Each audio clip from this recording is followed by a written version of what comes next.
Someone online asked me, why am I even bothering cleaning up and fixing a Toyota Echo? And, you know, to me these cars actually mean a whole lot more than perhaps they mean for other people. I kind of think that these cars they're cars that people that don't have a lot of means get.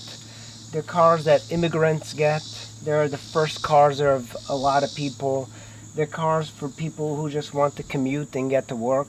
They're very basic transportation. And a lot of times, in my case at least, when immigrants, I'm gonna have to look at this, when immigrants come to the United States, they get inexpensive cars, and usually from places that getting cars was very expensive. And when they come to the United States, these type of cars are the usual cars that they get. And I think that says a lot about this sort of car. And it was definitely my case when I came to the United States. My parents got a very inexpensive car, and you know, that car essentially helped raise their family. You know, we were raised with that car. That car took us to school. That car went and got groceries for us. It was much more meaningful than what people think.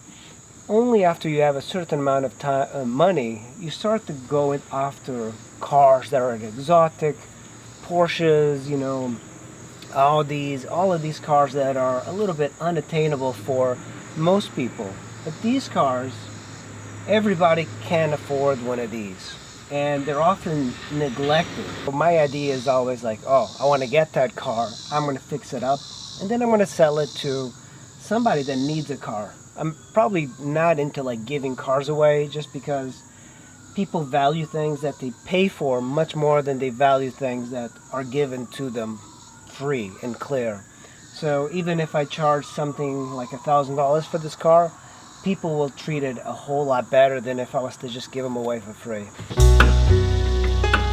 This is what happens when you stick it in.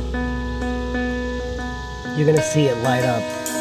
There is power. What could potentially be? This light will turn off. Still looking for that fuse that keeps blowing, and it's part of the radio system. So, hey Sophie, we're not going anywhere, girl.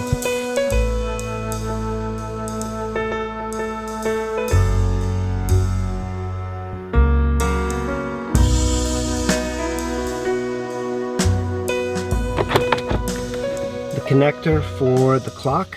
So with all of this disconnected, so the fuse that keeps blowing out is the one that controls the clock here, the dome, and the radio.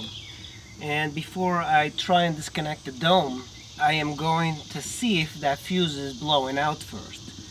And you know, I'm looking around and I don't see anything that's wrong with these wires. Normally you'd have wires that are like touching each other, but there's like usually like a bad ground, so it could be even something as simple as having some rust. You can see all the fuses that I've blown just trying to chase this down, not turning on. So that means that whatever we did by removing the radio and the clock did something. Look at that. It is not blowing. I finally did something right.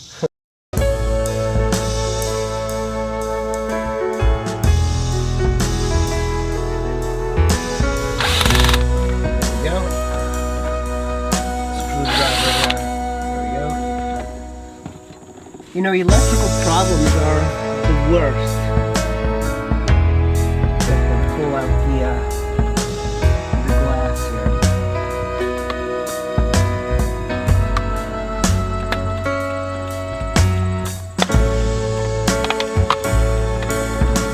Look how dirty this is.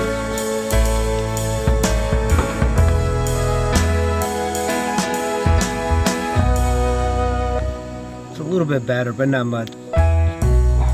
With a lot of scrubbing.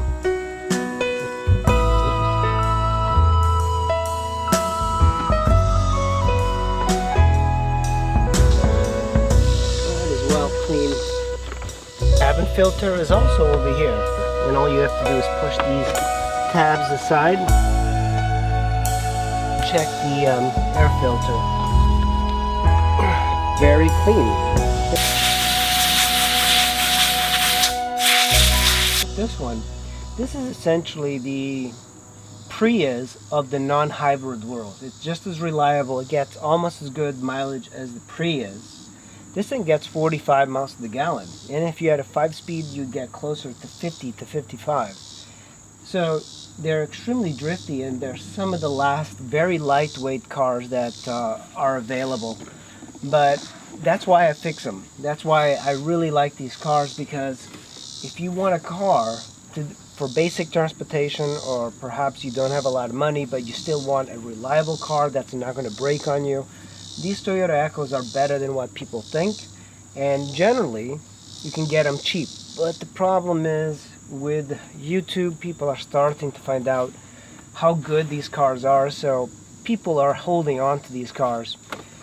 And in the used marketplace, I've seen these things cost about $3,000 to $3,500, which is kind of high up there. But cars these days, even economy cars, they're not built as well as this, and they're getting more expensive, and they have much less good parts that will last a very long time. So cars are being made to break on you and not to be durable, because that's how car companies make money. But these Toyota Echoes are still extremely good to own, and if you can get one of these cheap, it might be a good car for keeping around for a long time. You often see these with 300,000 miles.